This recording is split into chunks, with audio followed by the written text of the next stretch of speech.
Hey everyone, Regina here with StarterPPC. I'm going to talk today about a success story. We have a client who's been with us for almost 11 months now. And most recently, we were able to make some breakthroughs. We were able to increase the business's profit, okay, not just revenue, but like bottom line pocket, cash in pocket profit by 13%. It was actually closer to 13.5%. On average over the past 3 months in the middle of the off season. I think this is a big deal because usually in the off season, profit goes down. I want to show you guys the numbers. So we're going to look at some spreadsheets that I have, and I'm going to show you how we did it. But before I dive into that, I want to talk through some of the history just to give you context. So this client has been with us for about 10.5 months. I believe she started in November of last year, but I'm just showing January because I wanted to just show some clean data, right? The first month and a half doesn't really count. So as you can see, we were spending only about $500 in budget every month. Now, normally we work with clients who have budgets between $1,000 and $5,000. But if a client comes in with $500 in budget, we will work with that. It's just that it's very difficult to make a profit with $500 in budget, and I'm gonna show you why. So the return on ad spend was really high. This is a seasonal business that does really well in the winter, and the business dies off in the summer. She actually sells felting supplies, right? So crafting, making scarves, things like that, which people do in the fall and in the winter. So as you can see, the blue line is ROAS, and it was really high, 17x. And this is just return on ad spend, you guys. So as you can imagine, if the return on ad spend was only 1,700%, then the overall business's return on media spend, right? Media efficiency ratio, which is an even more accurate number to look at, is almost always higher. And sure enough, it was higher. I'm going to show you what her media efficiency ratio was. For those of you who are lost, the difference between ROAS, which is return on ad spend, and media efficiency ratio is just that ROAS relies on the Google tracking, which is inaccurate, to come up with a return on how much ad spend happened, right? So it only counts people that can be tracked after they've interacted with an ad. Whereas media efficiency ratio is kind of like calculating ROAS, but on a business level. So you would basically take your total revenue and divide it by your total media spend. So it's always higher than ROAS, almost always, unless something is very wrong. All right, so we were spending about $500. We were making super high returns. Even in February, when the blue line starts to kind of trend down, we are only again making a ROAS of 865. The MER was higher. And we're still spending about 500. Then it goes a little bit back up in March. It starts to go down in April, right? The ROAS is taking a dive in May. People are not felting anymore. They're not making things out of felt. And then in June, which was the lowest month, the return was only 300%. Now, throughout this entire time period, every month we're going to the client, we're saying, hey, let's add budget. Let's grow this business. It's making really high returns. Let's jump on this and get you more sales. And she's saying to us, well, I can barely pay my overhead costs. I can't pay my bills. And we're saying, wow, like you're making like on your business, you're making like a 20x return. So for every $1, she was making $20, and you still can't pay your bills. That's because you don't have enough profit left over after paying your cost of goods and your shipping costs to cover the overhead and still have some left over, right? So this is the problem with being a small business. I'm gonna actually jump over. We'll come back to this. We'll come back to this graph in a minute. I want to show you guys the real numbers in this spreadsheet. This is the problem with being a small business. Let me make my face a little smaller over here. Okay, look at scenario 1 on the left side. Here, everything in gray, these are real numbers because these have already happened, all right? So we were spending $500 in Google ads, but she was spending more money in like Etsy ads. I think it was just Etsy. I'm not sure if she had Facebook ads going. Regardless, she was hovering around $1,000 spend for the total business throughout those months that we looked at. And here is the media efficiency ratio, right? So not just ROAS in Google, but this is the total business's return. So here she spent less than $1,000, made a 28x. You guys, for every dollar she spent, she was making $28. And her sales were only $25,000 in revenue. So when you take away the profit margin, which is 25%, right, for cost of goods and fulfillment, then she only has $5,400 with which to pay her overhead costs and pocket some profit, because she only has a few months where the MER is high. It starts dropping in June, right? So in June, she only made $2,300 in profit, which might not even be enough to cover her overhead, right? So in the winter, she might still be paying the bills from last summer. So this is the problem. And we were going to her saying, hey, let's grow. She finally agreed to start growing her budget and growing her sales. And you can start seeing that in July. So July, August, and September are the win months that I want to talk to you guys about, because in these months, we began to grow the Google ad spend. Right here on the right, I added some notes and you can see budget change percent. This is overall budget for the business, right? So in July, there was only a 13% increase. I don't think she was increasing her budget on other platforms. So it was just our increase in Google Ads, which I think was slightly less than 20% increase. So we added 13% budget, and it wasn't a huge increase. Then you can see a 23% increase to the budget in August and a 10% increase to the budget in September. Now, what happened to the profit? It's going up, right? Up. And this is in the dead of summer. This is when nobody is felting. It is hot. Everyone is at the beach.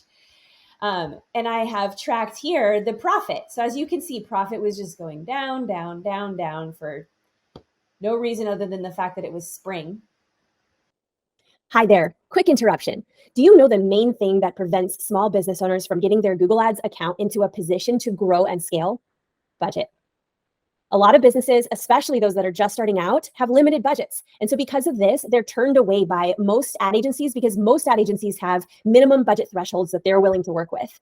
So what happens is the business owners end up learning Google Ads themselves. And the problem with that is that most of the advice online is geared towards larger accounts. And the advice doesn't have any of those strategies or tricks that can kickstart the algorithm into giving a small account a leg up over larger competitors. So it often just doesn't work, and the business just ends up losing money month over month. If this sounds familiar, StarterPPC can help. We offer Google Ads management services that are designed for accounts that have between $1,000 and $5,000 budgets. And because all of our clients are just starting out, we've come up with ways to keep our management fees significantly lower than most agencies, because we know that every dollar saved on management fees just goes towards the ad budget, which is going to help the algorithm gather speed and power. So if you're serious about growing your business and you'd like a team of Google Ads experts to help you without breaking the bank, check us out at starterppc.com. Okay, back to the video. And then when we started adding budget, profit goes up, right? 13% increase in July from June, 20% increase in August compared with July, 7% increase in September compared with August. I think this is huge. This averages out to a 13.4% increase over the last 3 months in profit. And all we did was add budget. I'm telling you, if you find that you're not making enough profit to pay your bills, but your MER is really high or your ROAS is really high, just add a little bit of profit. Don't add a ton all at once, right? Like, don't double your budget overnight. Don't do more than 20% at a time. If you're feeling very budget strapped and you can't come up with the 20%, come up with 10%. But try to come up with that budget that you can add when the MER is high, because it's the only way to kind of crawl out of that pit of, oh, I don't have enough profit to pay my bills. I only have $2,000 to pay my overhead costs, right? So now we're kind of crawling out of it. And this is in the off season. So the reason why I have this spreadsheet is because I'm trying to project. I hate the word project. I'm trying to run some scenarios. to try to figure out what's going to happen as she sticks with us and we continue to do these 20% budget bumps. Here I'm adding a full 20% to the business's budget overall, month over month. Now, I don't have any control over the budget on the other platforms. We only manage her Google Ads account. So I don't know if she'll actually do 20%, but this isn't my pie in the sky. I want her to do 20%. So on this scenario two, you see the budget increasing by 20%. And in scenario one, it's staying the same, right? We stop doing increases and we keep it at 1,400. And over here, I'm using some sort of average MER. I can't remember how I came up with this. I don't know. It's hard to, you don't really know what the MER is going to be. But you do know that if you don't increase your budget, the MER will be higher than if you do increase your budget. Why? Because every time you give the algorithm more money to work with, it has to go out, it has to find new people, new placements, new combinations of ad copy, new images to use, new products to show, whatever it is. And it has to try things and it has to figure out what's working. You're also competing with bigger competition, right? As you grow. So your bigger competitors who are able to bid more aggressively, you are now playing in that pool with them. So that's why the MER tends to shrink as you grow your budget until it kind of levels out at like an industry average MER. The thing is, a lower MER is not necessarily a bad thing. Why? Because bottom line is profit, right? So here, as you guys can see, we were growing the budget. The MER was shrinking, 1374, and yet the profit was higher in August compared with July. Again, 1347, MER shrunk again, and yet profit was higher in September. So don't be afraid of a shrinking MER. Be afraid of a shrinking MER that shrinks really, really faster that, profit is the bottom line. Like if you're not making more profit, then you're growing too quickly. And since this is seasonal, we have to look at every month kind of individually. What I would like to start doing is comparing year over year. How is July this year compared to last? But I don't have that data right now. So anyways, I'm running some scenarios into the future. I have no idea what the MER is actually going to be. I suspect it's going to continue shrinking as we grow because I don't believe that her competitors are able to make this high of a MER, right? And whatever your competitors are making is what your MER is going to level out at as you grow. So I'm going to assume it keeps shrinking. So I put some in here. As you can see, January is the highest at 1,800%. And this is a full whopping 1,000% less than last January. And yet the sales revenue is 54,000 compared with last January, which is 25,000. Why? Just because we have more budget. We're spending 3 times as much. Even though the MER is 1,000% less, the revenue is super high, and she has double the profit now, right? 10,000 instead of 5,000. So don't be afraid of growth, you guys. Sometimes it's the way out. It is the way out of your financial woes is to add budget. So and this is just the total, comparing two scenarios here, 71,000 compared to 89,000. I have no idea how accurate this is. I feel like this is a really high MER. So actually this should be probably lower. Who knows if it's going to go back up to 2,000% from 13 where it is now. Definitely not in October. I should probably set this to like 16, who knows. So let me go back to the graph and we can just look at how things are panning out from inside the Google dashboard.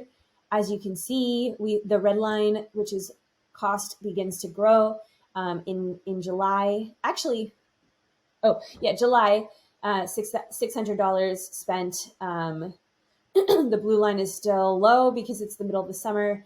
$723 spent. Blue line is still low because it's the middle of the summer. And again, 864%. Blue line is still even lower because it's still the middle of the summer. Well, September is the beginning of fall, so hopefully it starts to grow. The return starts to grow soon, but in September, return did not grow, and yet we still made more profit than we did in August. I cannot stress this enough, you guys. Don't be afraid of a shrinking MER. Be afraid of a shrinking profit. Okay, thanks for watching. This is a success story. If you are interested in growing your account with Google Ads, check us out. We are Starter PPC. We manage budgets between 1,000 and 5,000, or 500 and 5,000. And we would love to work with you. Thanks for watching.